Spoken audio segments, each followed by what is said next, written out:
Praise the Lord. கர்த்தருடைய நாமத்துக்கு மகிமை உண்டாவதாக. இந்த காலை வேளையோட ஒரு வசனத்தை வாசித்து நாம் ஜெபிப்போம். லூக்கா சுவிசேஷ புத்தகம் 5ஆம் அதிகாரம் 26ஆம் வசனம். அதிசயமான காரியங்களை இன்று கண்டோம் என்று வசனம் சொல்ற அன்பான கர்த்தருடைய பிள்ளையே, என் வாழ்க்கையில் ஒரு அதிசயம் கூட நடக்க மாட்டேது அங்கலாய்க்கிற கர்த்தருடைய பிள்ளையே, இன்றைக்கு ஒரு அதிசயத்தை நீ காண பண்ண போற அன்பான கர்த்தருடைய பிள்ளையே. மீகால கூட வசனம் சொல்லுது, உன்னை அதிசயத்தை காண பண்ணுகிற தேவன். இன்னைக்கு உன்னோட வாழ்க்கையில் ஒரு அதிசயத்தை நீ காண போற அன்பான கர்த்தருடைய பிள்ளையே. கண்களை மூடி தேவனை நோக்கி நாம் பார்ப்போம்.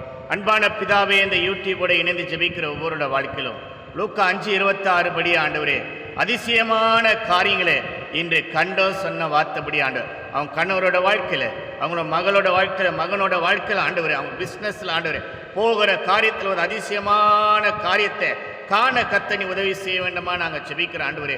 ஒரு அதிசயமே நடக்க மாட்டேது அங்கலாய்க்கிற கத்தோட பிள்ளைகளை இந்த வார்த்தை கிரியை செய்யட்டும். இன்றைக்கு சொன்ன வார்த்தைப்படி ஆண்டவரே, இன்னைக்கு எதுக்காக அவன் காரியத்துக்கு போகிறாங்க அந்த காரியத்தில் ஒரு அதிசயம் நடக்கட்டும். படிப்போ, பிஸ்னஸோ, எதிர்காலமோ, ஒரு திருமண காரியம், எந்த காரியமாக இருந்தாலும் ஒரு அதிசயம் கத்தர் நடக்க வேண்டுமா நாங்கள் செபிக்கிறோம். காணப்படுற எல்லா தடைகளையும் கத்தர் அகற்றி போடுவீரா. போக்குவரத்து, குடுக்கல் வாங்குதை, வருமானத்தை எல்லாத்தையும் இந்த நாள் ஆசீர்வதித்து தருவீராக. உமக்கே எல்லா கனமும் மகிமை செலுத்துகிறோம். இயேசுவின் நாமத்தில் பிதாவே, ஆமென். God bless you.